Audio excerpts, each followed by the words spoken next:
Hyderabad city police commissioner గా VC Sajjanar బాధ్యతలు స్వీకరించారు. ఇప్పటి వరకు కమిషనర్ గా ఉన్న సివి ఆనంద్ నుంచి బాధ్యతలు స్వీకరించారు. మరోవైపు ఆర్టీసీ ఎండీగా సజ్జనార్ స్థానంలో ఇప్పటికే వై నాగిరెడ్డి బాధ్యతలు స్వీకరించారు.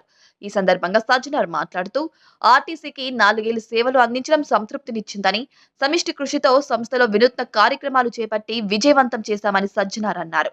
సోమవారం సజ్జనార్ కు ఆర్టీసీ సంస్థ అధికారులు, సిబ్బంది వీడ్కోలు సభ నిర్వహించారు. సజ్జనార్ వీడ్కోలు తీసుకున్న సందర్భంగా ఎక్స్ లో ఆసక్తికర పోస్ట్ చేశారు. నా స్టాప్ వచ్చేసింది. బస్సు దిగి కొత్త మార్గంలో పయనించాల్సిన సమయం ఆసన్నమైంది. ప్రయాణాలు ఆగుతాయి. ప్రయాణికులు ముందుకు కదులుతారు. కానీ రహదారి ఎల్లప్పుడూ ముందుకు సాగుతూనే ఉంటుందని పేర్కొన్నారు.